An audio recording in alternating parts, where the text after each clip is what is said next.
Alors, Easy Market est une application mobile de gestion qui est disponible sur Play Store et App Store, mais également sur le web à travers dashboard.easymarket.sn.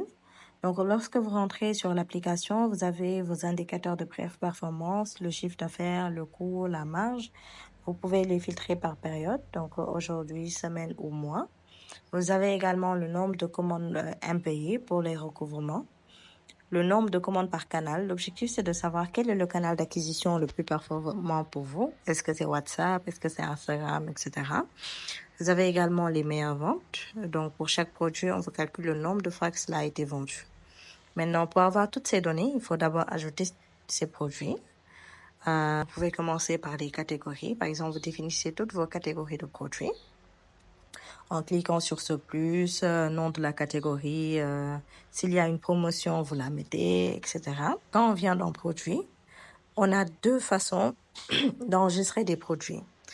On peut importer des produits ou ajouter des produits. On peut également exporter notre base de données de produits. Donc, ajouter un produit, on met le nom, le prix de vente, le coût de revient, la catégorie. Voilà, on choisit ici. Sinon, avec le plus, là, on peut directement ajouter une catégorie à partir du formulaire. Ajouter une sous-catégorie, même process pour la catégorie. Avec le plus, on peut ajouter une sous-catégorie directement ici. S'il y a une promotion aussi, on peut l'ajouter. Sinon, on la crée. On met le titre, le taux de réduction, la date de début et la date de fin de la promo. Type d'article, est-ce que c'est un article à taille unique comme des tables ou c'est une seule taille, on met le stock? Est-ce que c'est un article à taille variable comme des habits où on met la taille M, la taille L, etc. Toutes les tailles qu'on a. Pour chaque taille, on dit combien on en a en stock. Est-ce que c'est 20, 10, etc. On peut choisir également la couleur de la taille, etc., etc. Voilà. On fait de même si toutefois la seule différence par rapport à ce produit, c'est la couleur, par exemple. Donc ça, c'est bon pour les produits. Donc comme vous le voyez ici, vous avez la liste de tous vos produits. Chaque produit, on vous donne le stock. Donc par exemple ici, le stock de MacBook est à 10.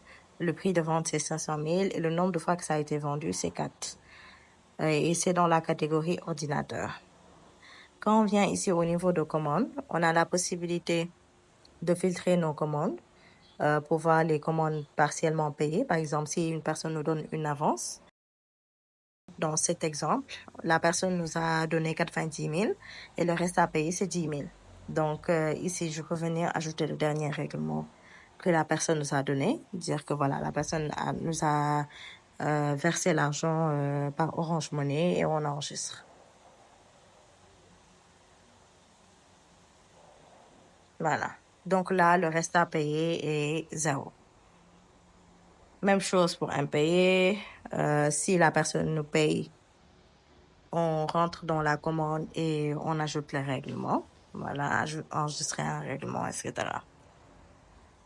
Et à chaque fois qu'on enregistre une vente, le stock se met automatiquement à jour. Par exemple, ici, je vais enregistrer une vente flash. Donc, c'est une vente pour laquelle je n'ai aucune information sur le client. Donc, je choisis le produit. S'il y a une remise, je mets la remise. Voilà. Et j'enregistre. Donc, le stock est à 10. Si on part au niveau du produit, vous verrez que le stock est passé à 9 parce qu'on a fait une vente. Et quand on vient au niveau des commandes, on a notre commande, MacBook Pro, 450 000. Pour une commande, on a la possibilité de générer une facture. Par exemple ici, avec ce bouton de facturation, date de début, date d'échéance, on génère et ensuite on peut l'envoyer soit par WhatsApp, par mail et tout. Voilà.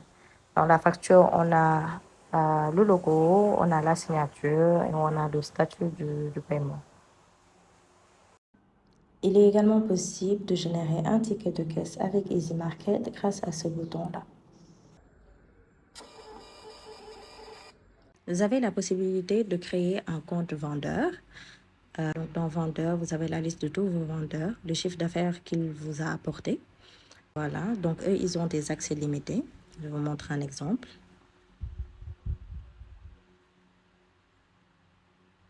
Donc ici, on voit bien que le vendeur a uniquement accès à la partie commande. On va ajouter une commande. Et normalement, au niveau de la partie propriétaire, nous avons une notification.